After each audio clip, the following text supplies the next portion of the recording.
You are listening to His Empire of Dirt, Chapter 4.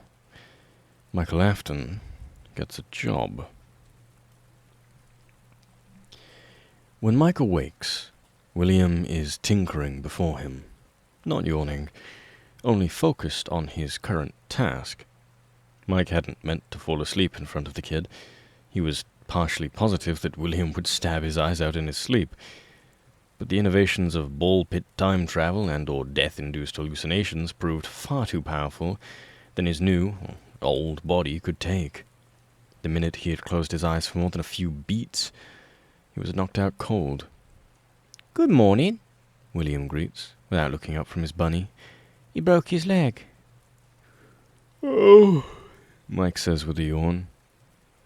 For a moment, he thinks that he's home again, and that Evan is there, playing with his Fredbear plush.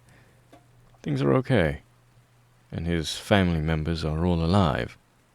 And his dad is at work, unavailable to them, nowhere near enough to hit or berate them. Then, reality, or perhaps the lack thereof, comes roaring back, and Mike's breathing becomes uneven when he remembers that his dad got hit, just like he used to be.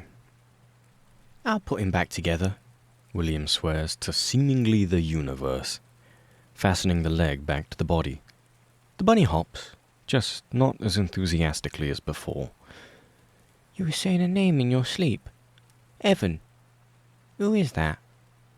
Mike pales and stares at his hands. His hands that will forever be coated in proverbial blood, metaphorically being almost as powerful and macabre as the real thing had once been. My little brother," he admits. "I wish I had a brother," William groans. "I'd want a big brother, like you. I wish I were more like you, Mike. I wish I was big and strong." Mike, of course, does not inform William that he will grow to be very tall, very strong, and use both of these things at the severe disadvantage of those around him. "What do you want to do today?" "Don't you have to go to school?" William tilts his head and furrows his brow. "It's a Saturday, Mike." Right. Well, what do you like to do?" "I like to build. I like the rain. I do not like a lot, really. What do you like to do?" "My main hobby includes being hired at minimum wage jobs with no benefits in order to kill you." "I like drawing," Mike says instead. "My mom always said I had the eyes for that kind of stuff." "Could you teach me how to draw? Please?" Sure, bud. Why don't we get ready for the day, and ask your parents, and then we'll go somewhere to draw." William reaches into his desk, withdrawing some chewed-on pencils and stray sheets of paper. In the margins there are doodles of foxes and bunnies, and Mike wonders if his father thought of those designs, while Henry thought of Chica and Freddy. Mike groans as he stands, like an old man, as he follows William out of the room. Beatrice is down there already, putting on tea, while John is nowhere to be found. William grabs a couple of pieces of toast from the kitchen, handing one to Mike. "Mr. Smith," Beatrice says, before they can go out the door. "A word?" Michael nods, and approaches her as William tosses on his battered sneakers. Michael assumes that if she were a better mother, or if they existed in saner times, Beatrice Afton would absolutely murder him for being a stranger that stayed in her young son's bedroom at night. They had just met, after all, and the Aftons had no idea of his motivations or morals. "Why are you entertaining yourself with him?" Mike is taken aback at the inquiry. Really, she should be asking, "Why the hell are you, a grown-ass man, spending time in my young son's bedroom?" But instead, she sips on her tea, noticeably hiding her wrists from Mike by craning her arms inward. "Well," he says, smudging dust on the floor with his boot. "He was just alone. I didn't want to leave him alone." She stares into his soul, like she can pluck strands of his very being from a single gaze, and he fears that if she looks at him too long, like Medusa, she will turn to stone. "You're a queer one, aren't you?" He almost sporadically coughs into his elbow until he recalls that the connotations of the word in the 40s, as opposed to the 2020s, was very different. "You know, William didn't cry when he was born. Though I thought he was a stillbirth. His eyes had no colour in them. You know, still don't. I wake up every morning and wonder when they'll turn blue. And they never do. Just grey." She sips on her tea for an excruciatingly long time, assuredly burning her own tongue. "John is at the office. Are you spending the day with him?" "I guess so." "You are a fool." She laughs morbidly into her drink, and then she dodges his gaze. "Would you like a job, Mr. Smith?" A job?" Every job he has ever been offered has only led to burning buildings and dead children. "Would you like to watch my son for me? I simply cannot. John hardly has the time. We'll board you for weekends. Does that sound decent to you?" Mike pales before deliberately nodding. Honestly, he's not sure how long he's stuck in the past. He imagines that it will be until the devil is bored with the entire affair. But for the time being, he needs a place to sleep, to bathe, to eat. With his new mission in mind, he can do nothing but accept the offer. "Brilliant." She mutters something under her breath, something that sounds like, "Finally he's out of my hair." And Mike chooses to ignore it. He nods curtly before making his way to the door. On his way there, he sees a mirror in the hall, and for the first time since awakening in the past, he observes himself. He's as he was when he was about 18 or 19, shortly before he got scooped in the sister location to Freddy's. His muscles are toned, but they're hidden over a light purple shirt that had formerly held a name tag that jokingly bore E. Benedict. His hair is long, a mullet that his father despised. It's a few shades browner and lighter than his father's head of perfectly combed hair, and it matches his honey brown eyes. His face is tan, inherited from his mother.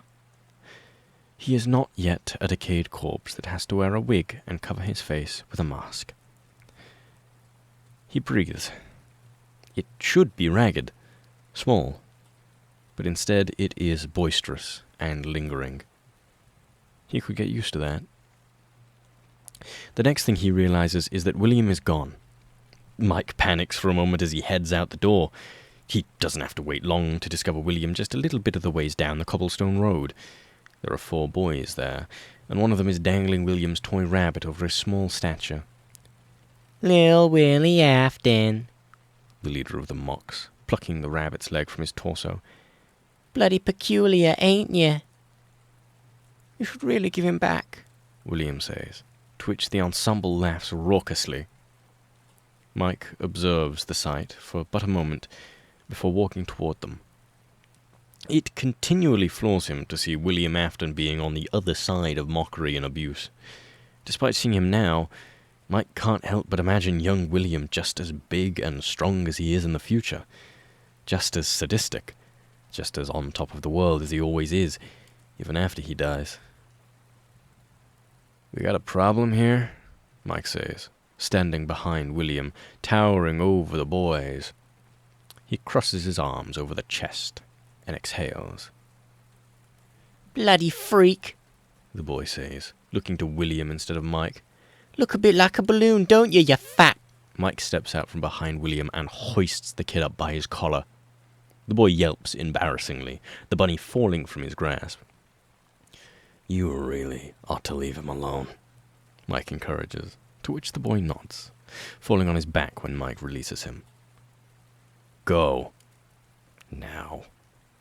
The boys nod and scamper away, leaving Mike and William alone in the street. Mike grunts as he picks up the bunny. He squats down to William and then winces at the sight.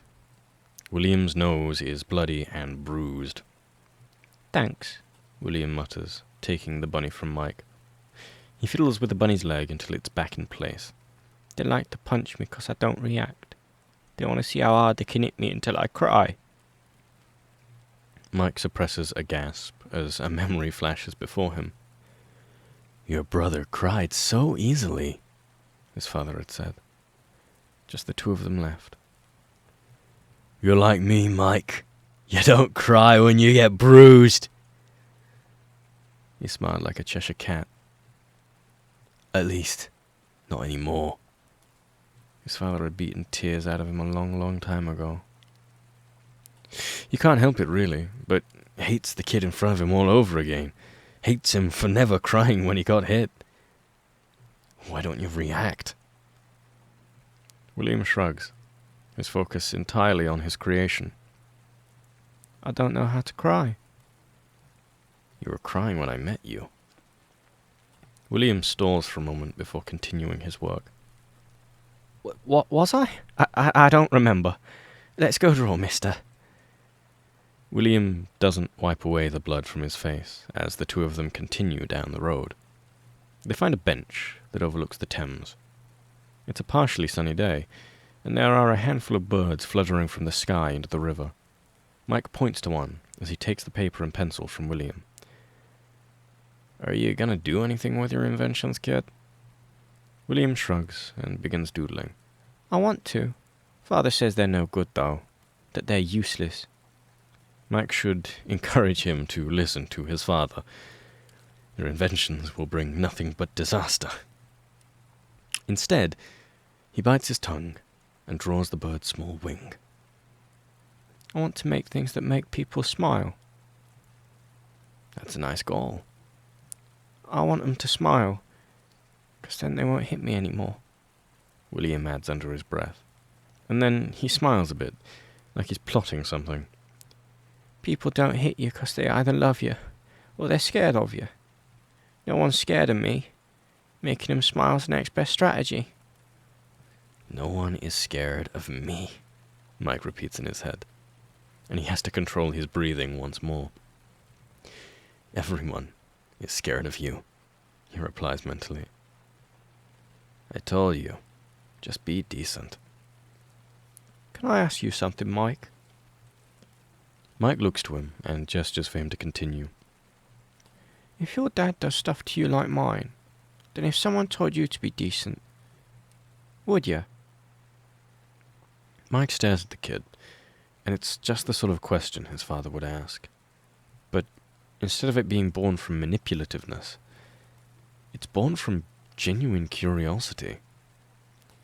Mike huffs and turns back to his drawing. It doesn't matter. You made a promise, didn't you? Yes? Mike has to trust that this kid grows to be a monster to keep the promise. But he just can't. He's never done a damn thing that would ever prove to Mike that he could do something for another person. I got hired, you know, Mike says. By your parents. I'll be hanging around a lot. At that, William beams, bouncing a bit on his seat. Really? Really. If Mike had known any better, he thinks that he hears his father mumble a yay under his breath. For a moment, Mike is charmed, and then he realizes that this is how William Afton has always been. He makes you feel special, like you are the chosen one, just for your presence being acknowledged by him. A god. Then, he breaks you down. And all you are, and really all you have ever been, is a speck of dirt under his boot. Actually, less than that. Dirt has use. Dirt can allow flowers to grow and flourish. William Afton makes you realize that this entire time you have been nothing. Nothing at all. Mike can't help but smile, though. William Afton believes in him. He's never done that before. Want to share drawings? He flips his paper to William. Mike has drawn a bird with a top hat and a monocle, and it has a little text bubble that says, "Chip Chip Cheerio." That's quite good, William remarks, sounding much older than he actually is. Mike notes that the kid does that sometimes.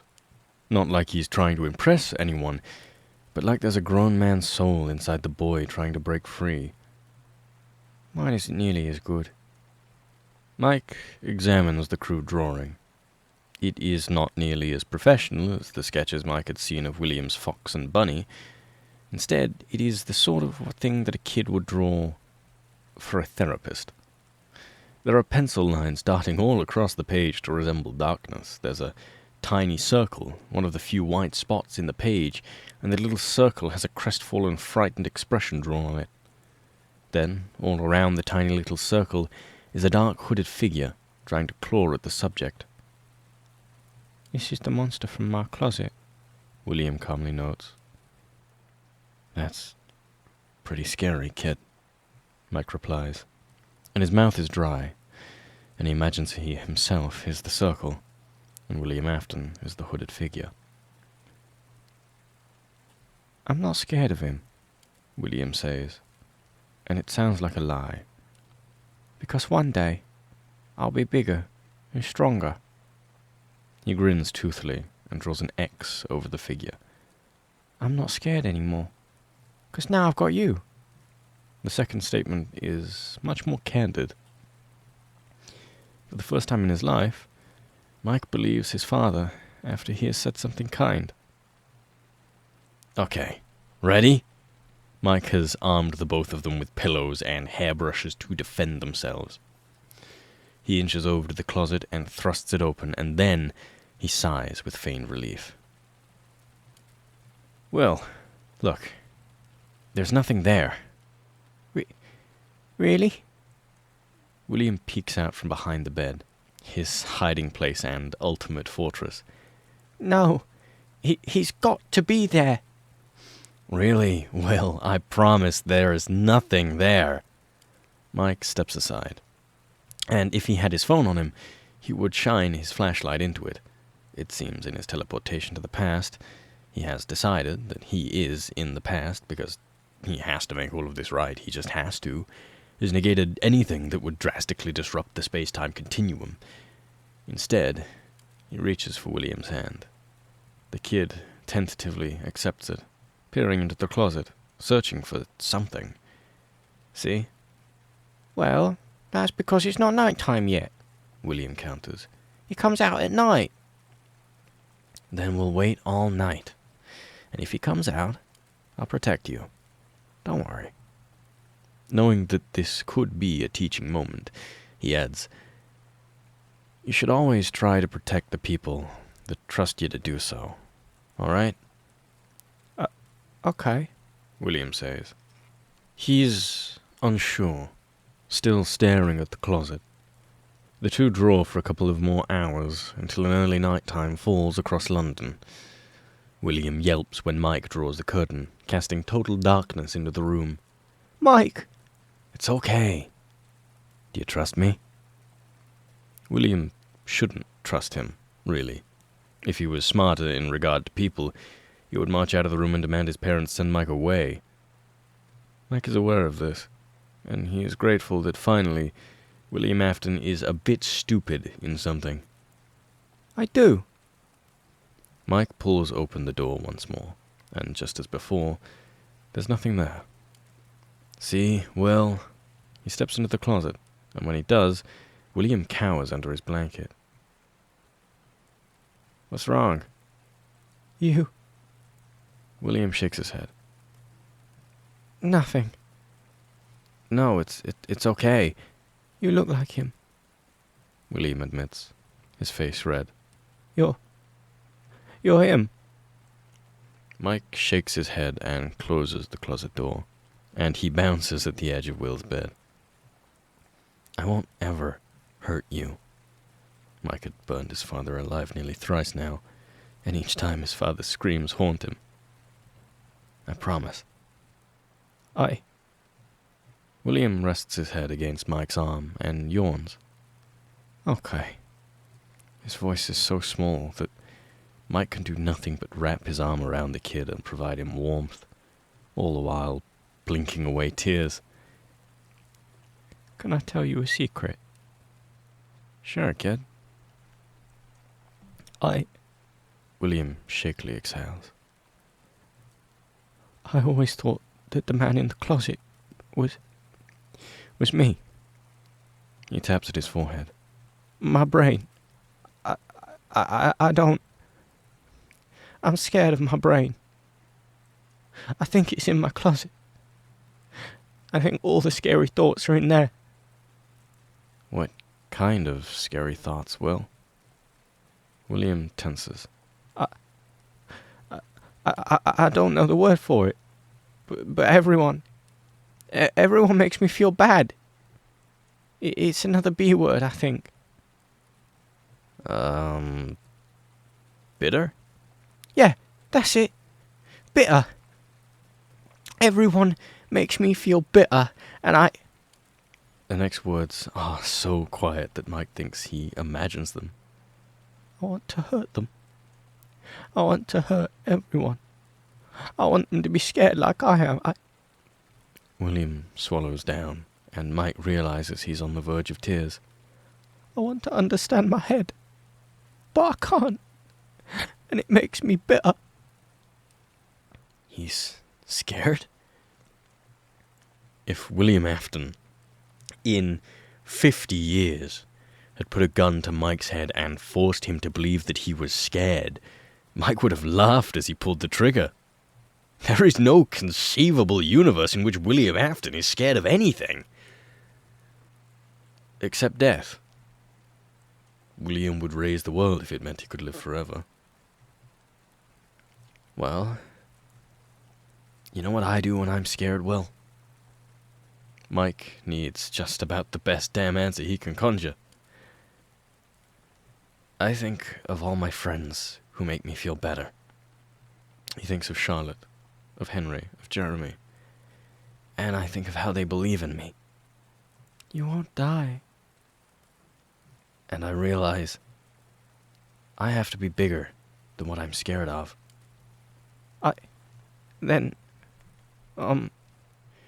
William yawns, almost entirely asleep. Then I'll think of you, Mike. You're my best friend. With that, he falls asleep, and Mike's heart nearly pounds out of his chest. He can't help but think of William Afton, the man behind the slaughter, standing in the closet behind the door, etching a knife down the brittle wood, ready to strike. If he did, though, Mike would protect the kid on the bed. All he can ever do is try.